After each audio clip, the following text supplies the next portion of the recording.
Hello everyone, welcome back to our channel Meerut family bloggers. Episode 3 of trip to Vrindavan. हम गाड़ी उठाकर अपने resort से चल चुके थे निधिवन के लिए, और यहाँ से हमने दारू पार्किंग में गाड़ी पार्क करी। यहाँ से हमने किया ई रिक्शा, जिसने कि चार्ज किया 30 रुपये पर पर्सन। अब यहाँ पे हम टीकाकरण करा रहे हैं पहले, क्योंकि आंटी जी मिल गई थी, उन्होंने कहा टीकाकरण करा लो, तो हम कराने लगे। और यहाँ से अब टीकाकरण कराने के बाद हम चलेंगे निधिवन की तरफ।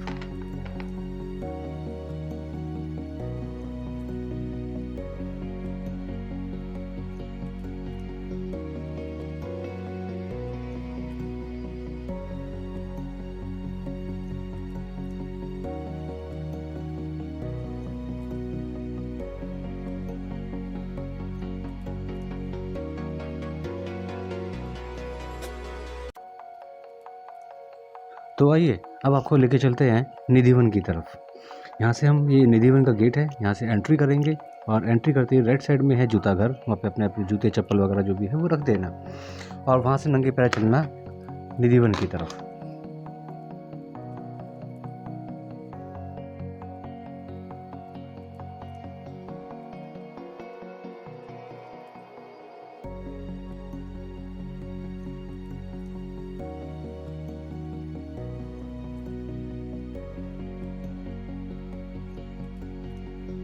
तो यहाँ पर गेट से एंट्री करने के बाद मैं आपको बताऊंगा निधिवन के एक रहस्य के बारे में, जो कि बहुत ही फेमस है निधिवन के बारे में जो है।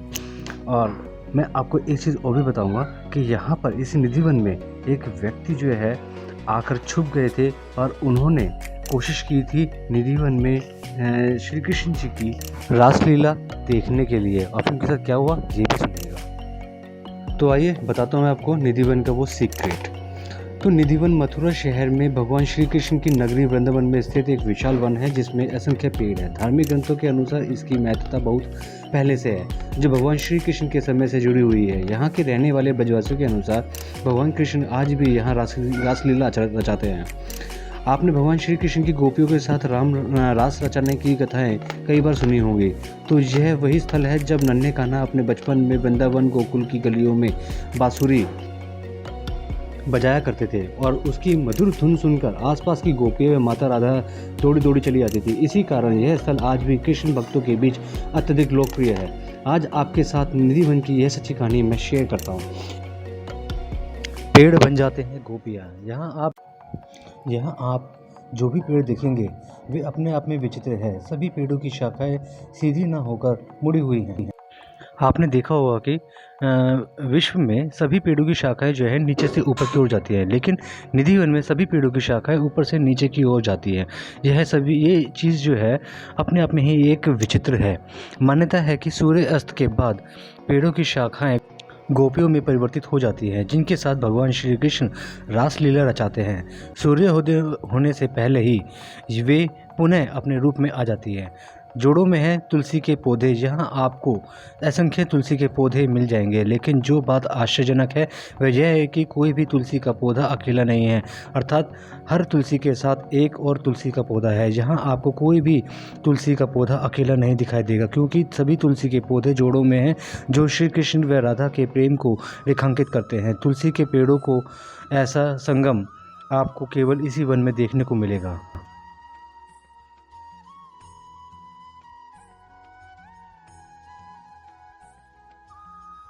अब आगे की कहानी बताऊंगा मैं रंग महल के बारे में। तो उससे पहले आप देखिए यहाँ पे श्री कृष्ण जी का ये मंदिर, और उसके बाद हम उस जगह लेकर चलता हूँ जहाँ सभी लोग यहाँ आकर मंत्रमुग्ध हो जाते हैं और रास करने लगते हैं। तो चलिए चलते हैं उस जगह। तो चलते चलते मैं आपको बताता हूँ कि शाम के समय निधिवन में जाना मना है।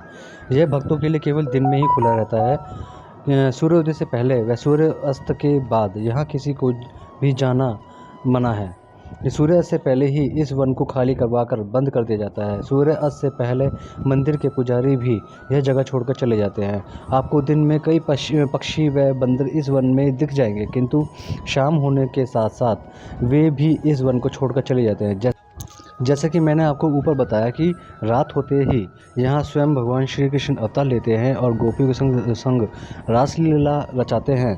कहते हैं कि जो कोई भी चोरी चुपके जहाँ ऐसे ही एक बार हुआ था कि एक व्यक्ति जो है अपने बेटे व बहू से परेशान होकर निधिवन आ गए थे, क्योंकि उनको ट्यूमर था। और उन्होंने जब इस रहस्य को सुना तो उन्होंने सोचा कि अपने प्राण में श्री कृष्ण जी के चरणों में ही त्याग दूँगा, क्योंकि 4 दिन बाद तो मुझे वैसे ही मरना है। तो वो जो है वहाँ पे छुप कर बैठ गए एक जगह, और जैसे ही रात अंधेरा हुआ, रात हुई, तो वहाँ पर जो है सफ़ेद चादर फैल गई उनके आँखों के सामने और उनको वैसे कुछ नहीं दिखाई दिया। लेकिन अगले दिन जब वो उठे तो लोगों ने उनको उठाकर बाहर गेट के बाहर छोड़ दिया, और वो आज भी निधिवन के द्वार के बाहर ही बैठते हैं, और अभी आज भी वो ज़िंदा हैं और साधु का जीवन वहाँ पर बैठकर व्यतीत करते हैं। इन सब के अलावा यहाँ एक रंग महल भी है, जहाँ माता राधा रानी के साज सज्जा का सामान चढ़ाया जाता है। इसे विशेषकर महिलाएं चढ़ाती हैं। कहते हैं कि रासलीला के समय भगवान कृष्ण इसी रंग महल में विश्राम करते हैं, इसलिए सूर्य से पहले कृष्ण जी के लिए बिस्तर सजाया जाता है। वह एक लोटा पानी, दातुन, पान व अन्य सामान रख दिया जाता है। सुबह के समय जब रंग महल के द्वार खोले जाते हैं तो सब सामान इस्तेमाल किया हुआ मिलता है। वह बिस्तर पर भी सलवटें आई हुई होती हैं, जैसे कि इस पर कोई बैठा था।